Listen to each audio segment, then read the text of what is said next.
This is Ennis again, and it's 1777, a year of retreat followed by the triumph at Saratoga. General Schuyler and Gates were feuding, and politicians had taken sides. At a time when Mount Independence and Ticonderoga needed direction, there was confusion. Both political and military leaders believed their own propaganda. They thought that although defeated, Arnold's fleet on the lake had shocked the British at Valcour Island. Then the forts had turned back their army, and what had happened once would surely happen again. So Mount Independence and Ticonderoga were neglected. The winter of 1776-77 was bitter cold in December. Commander Anthony Wayne joked to a friend that Lake Champlain was already frozen to the center. I was so congealed that after turning before the fire for 3 hours, I was not half thawed until I put 1 bottle of wine under my sword belt at dinner. One night it was reported that 7 soldiers froze to death. We don't know where the dead were buried on either side of the lake. We do know that once New Jersey and Pennsylvania men fought over a freshly dug grave. This illustration gives a sense of the cold. My guess is that an even more accurate representation might be to show men crowded inside the dark, smoky barracks on Mount Independence, trying to keep warm by a fireplace, or tearing down abandoned huts or fortifications for firewood. Some men were quartered in the Rogue Galley Gates, which was frozen in Catfish Bay. Once Anthony Wayne discovered the men on the gates had not posted a sentry. Lieutenant Ebenezer Elmer of New Jersey wrote, "He damned all our souls to hell, but my great consolation is that the power thereof is not in his hands. Blessed be God for it." Several days in January, they drilled on the ice.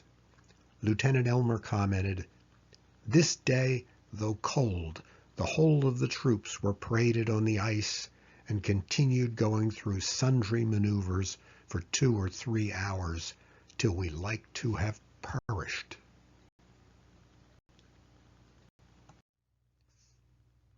By the end of October 1776, there was a floating bridge of logs across the lake. In the winter, there was a fine road on the ice. As the winter ended, the garrison began construction of a great bridge. Planned by engineer Jedithan Baldwin, a man who was blessed with Yankee ingenuity, it was supposed to rise 10 feet above the water and have a deck that was 14 feet wide. After the American retreat, a German described the great bridge as a piece of work which does honor to the human mind and power. It is only to be regretted that the work was commenced for fighting purposes. It therefore will hardly be completed as it deserves. He compared it to one of the 7 wonders of the ancient world.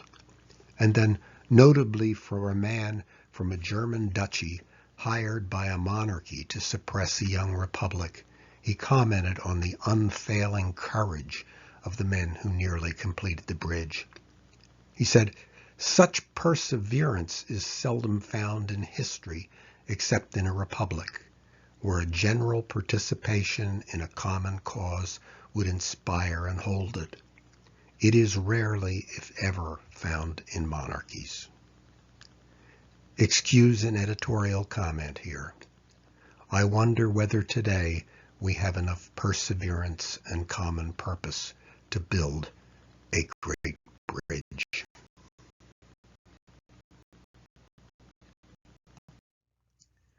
The caissons of the Great Bridge, those log cabin-like structures, are still beneath the waters of Lake Champlain.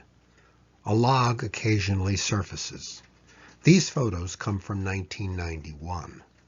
A piece of the bridge came ashore last year as well, It spent the winter drying in the visitors center. Engineer Jedithan Baldwin also constructed a crane to haul supplies from Catfish Bay to the Star Fort. You may recall from the hike how steep the climb was. It wasn't just me complaining. This charming illustration comes from a book for kids, but gives a good idea of the crane and the geography. I don't usually use the word hero, but a young Polish military engineer who was at Mount Independence is high on my short list, although I struggle to pronounce his name. George Washington and his secretary supposedly spelled it 11 different ways. I once called my stepmother, whose parents immigrated from Poland in the 1920s, and asked her to pronounce it properly, but it didn't stick. It should be something like Kosciuszko, Kosciuszko. From the phonetic spellings I've seen in journals, Americans at the fort likely called him Kosciuszko.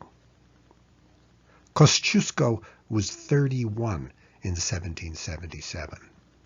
Unlike so many European military experts, he was a genuine expert and wanted to work. He was shocked at preparations at Ticonderoga and Mount Independence. He told Horatio Gates, "We are very fond of making blockhouses, and they are erected in the most improper places." But he didn't want to argue with fellow officers. He said he would rather return home and plant cabbages. Still, he persevered. Later in the war, he designed the fortifications that stopped Burgoyne at the battles of Saratoga, as well as those at West Point. He played a crucial role in the Southern campaign that exhausted Cornwallis and led to the surrender at Yorktown. When he returned home, he struggled for human rights in Poland. He is an international figure, honored in many countries. He may have seen the ideals of the American Revolution more clearly than many Americans. Thomas Jefferson said of him, "He is as pure a son of liberty as I've ever known, and of that liberty which is to go to all, and not to the few or the rich alone." Arthur Sinclair, and it's pronounced Sinclair like the name of the Scottish noble family to which he was related, is the hard-luck general of this history. Having been told by George Washington that Mount Independence and Ticonderoga were safe from attack, he brought his 11-year-old son for a summer on the lake. On the morning after his arrival, he learned from 2 prisoners that 8,000 British and German troops were on their way from Canada and would be there in 2 weeks. Another 2,000 were going to advance along the Mohawk River. At first, he didn't believe the news, but he told Philip Schuyler in Albany, "If the enemy intend to attack us, we are very ill-prepared to receive them." John Burgoyne's confidence, arrogance if you will, comes across in this painting by the noted portrait artist Sir Joshua Reynolds. Burgoyne was certain that by seizing Albany and the Hudson River, he would divide the colonies and win the war. Burgoyne was a playwright as well as a general. When he released a proclamation to the American settlers in his path, he called on the rhetoric of the stage. He wrote, "I have but to give stretch to the Indian forces under my direction, and they amount to thousands, to overtake the hardened enemies of Great Britain and America. I consider them the same, wherever they may lurk." If opposed, he promised devastation, famine, every concomitant horror that a reluctant but indispensable prosecution of military duty must occasion. The German commander was Major General Friedrich Adolf Redazel, Freiherr zu Eisenbach, usually referred to by Americans as Baron Redazel or just Red Hazel. This is an unfortunate portrait of him, painted when he was an old gentleman, looking a little like the Pillsbury Doughboy. He was 39 in 1777, on the heavy side, but vigorous and quick to defend the reputation of German troops when it was questioned by the British. During Burgoyne's invasion, then as a prisoner of war in Charlottesville, Virginia, and finally once again in Canada, he was accompanied by his wife, Frederica Charlotta, and a young and growing family. They named a daughter born on this side of the Atlantic, America, and another who died in infancy, Canada.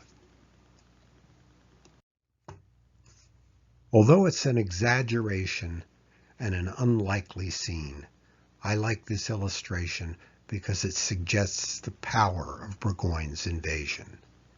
8,000 professional soldiers, 138 cannon, including 16 heavy 24-pounders. This illustration represents the way the story is usually told. The British, the blue uniforms are British artillery uniforms, hauled two 12-pounders to the top of Mount Defiance, dominating the forts, and the Americans had no choice but to retreat. You need only stand by the row of bronze cannon at today's Fort Ticonderoga Museum and look up at Defiance to wonder, how could we have been so stupid? Burgoyne wrote, "The Americans must have had no men of military science.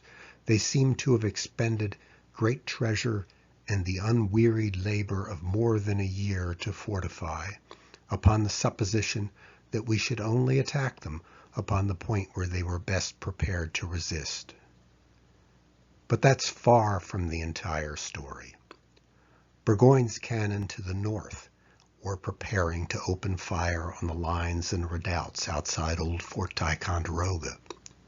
The Germans were constructing batteries on the east side of the lake aimed at Mount Independence and planned to cut off any American retreat by land. The Americans had too few men to man their extensive fortifications. Powder and provisions were scarce. The guns atop Mount Defiance were only part of a larger problem. The Americans abandoned Mount Independence and Ticonderoga on the night of July 6th. The men on land followed the military road to Hubbardton and south. On the morning of July 7th, about 1,000 men under Colonel Seth Warner of Vermont fought a rearguard action. You'll be focusing on Hubbardton later today.